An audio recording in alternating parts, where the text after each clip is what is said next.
তাসনিম নিউজের বরাতে জানা যায়, ইসরায়েল ও মধ্যপ্রাচ্যে অবস্থিত মার্কিন ঘাঁটিগুলোতে ইরান নতুন করে হামলার ঘোষণা দিয়েছে। দেশটির সামরিক বাহিনী ইসলামিক রেভলিউশনারি গার্ড কর্পস জানিয়েছে, তারা ইসরায়েল ও মধ্যপ্রাচ্যে থাকা যুক্তরাষ্ট্রের ঘাঁটিগুলোতে ৭৭তম বারের মতো হামলা শুরু করেছে। বিবৃতিতে বলা হয়, হামলাগুলো ইসরায়েলের উত্তর, কেন্দ্র ও দক্ষিণ অংশে চালানো হয়েছে। এতে সুপার হেভি এবং point and shoot system, Khyber Shekan ক্ষেপণাস্ত্র ও ধ্বংসাত্মক ড্রোন ব্যবহার করা হয়েছে।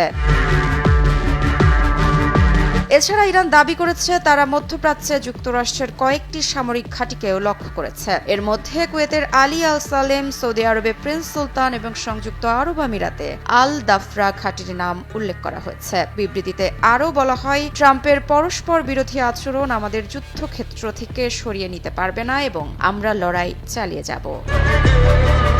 এদিকে ইরানের সঙ্গে যুদ্ধ বন্ধে খুব ভালো ও ফলপ্রসূ আলোচনা হয়েছে বলে দাবি করেছেন মার্কিন প্রেসিডেন্ট ডোনাল্ড ট্রাম্প। তিনি জানিয়েছেন, গত 2 দিনে ইরানের সঙ্গে তার প্রশাসন মধ্যপ্রাচ্যে তাদের শত্রুতার সম্পূর্ণ ও চূড়ান্ত সমাধানের বিষয়ে অত্যন্ত ভালো ও ফলপ্রসূ আলোচনা করেছে। নিজের ট্রুথ সোশ্যাল পেজে সম্পূর্ণ বড় হাতের অক্ষরে দেওয়া এক বার্তায় তিনি বলেন, এই গভীর, বিস্তারিত এবং গঠনমূলক আলোচনার ধরন ও সুরের ওপর ভিত্তি করে যা পুরো সপ্তাহ জুড়ে চলবে, আমি যুদ্ধ বিভাগকে ইরানের বিদ্যুৎ কেন্দ্র এবং জ্বালানি অবকাঠামোর ওপর যে কোনো এবং সমস্ত সামরিক হামলা 5 দিনের জন্য স্থগিত করার নির্দেশ দিয়েছি। তবে এটি চলমান বৈঠক ও আলোচনার সাফল্যের ওপর নির্ভরশীল।